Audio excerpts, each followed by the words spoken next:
Hello mga kapatid! Magluluto ako ngayon ng shrimp para sa biyenan ko. Yes ma'am? What? Are you talking to me? No, I'm recording my video. I hear you saying something. I can't make out what you're Okay, wait. Okay. Yeah, that way.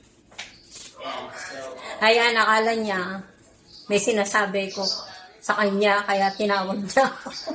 Ayan na, kumukulo na ang ating sabaw na bigas, pinabugasan. Ang gagawin ko ngayon, pakukuluin lang siya ng may sibuyas at kamatis. Yes, yan. Ganyan lang kasimple ang aking sinigang ngayon. yeah, whatever. Tell them to At syempre, let me get here. mamaya lalagay natin ito pampaasim. Sinigang na hipon. Na magustuhan niya. Kasi, syempre, Filipino food to eh. With rice, sana magustuhan niya. Naisip ko kasi, sinigang na hipon para makahigop na sabaw. Sobrang lamig kasi dito, mga kapatid. At para ano siya. Kasi kung yung shrimp with garlic, masarap din, kaya lang, mas gusto ko makahigop siya ng sabaw. Dito sa amin, sobrang lamig. Ngayon, nalamig nga ng kamay ko. Kung maano na lang, may hipo. Right. Okay. Ngayon, ilalagay ko ang aking labanos.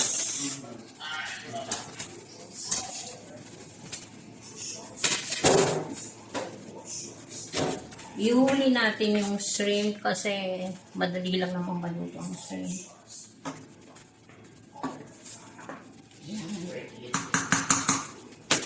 Lalagyan ko siya ng konting asin, pambalance ng lasa ng timpla, at pamintang buo.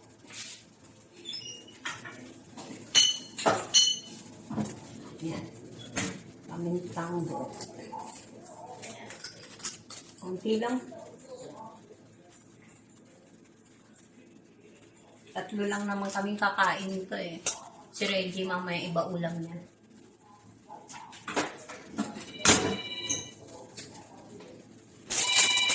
Pero favorite din ni Reggie ito. Tiran ko na lang. Kaya lang mag-iiba yung ulam ng magiging para yung ulam ng dinner tsaka lunch.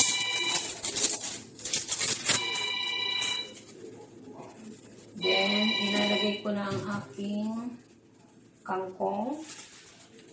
Nakabili kami ng kangkong noon sa Asian market nung nakaraan.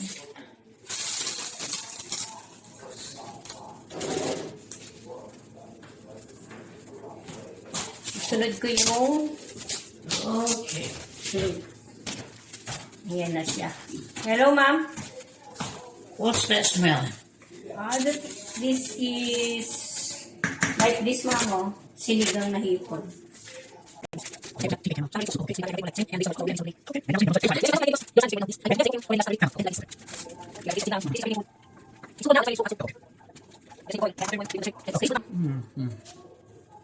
With rice. Okay. Okay. Well, it's the first time. Yes. Hope you like it. What is that? That is for What Missy. about? When she's crying, Oh, okay. not now. Yeah, 'cause any other time she be. Oh, yes. Yeah. Sometimes it's give us stress. Right. Takpan muna natin, guys. Yan, guys. Kumukulo na siya. Ilalagay na natin ang ating hipon. Dito, guys, lahat malinis na. Hugasan mo na lang. Yung hipon malinis na. Wala ng ulo. Wala ng mga kailangang sungkitin. Ang isda, malinis na. Wala ng mga tinik. Iluluto mo na lang talaga. Konting banlaw lang. Di katulad sa atin na lahat nililinis, masyado mabusisi. Pero eto, malinis na siya. Yan, ilagay na natin hipon. Madali lang siya maluto, guys. Simple lang, ganun lang kadali. Pinakulo lang sa sabaw ng bigas. pinaghugasan ng bigas. At yun guys, tama-tama yung asim niya. Tapos nilagyan ko ng konting asin. Tama-tama. Sarap ng lasa. Ewan ko lang ngayon, lalasa lalo yung hipon nito. Kasi nung tinikman ko, wala pa hipon eh. Masarap na. Yan guys, pakita ko sa inyo yung presyo ng kangkong dito. $4.79. Mahigit 200 plus dyan sa Pilipinas. Grabe guys. Yung labanos, ayan. Kung makikita nyo yan, hinanda ko na yan. Para mapakita sa inyo. Yan na siya guys.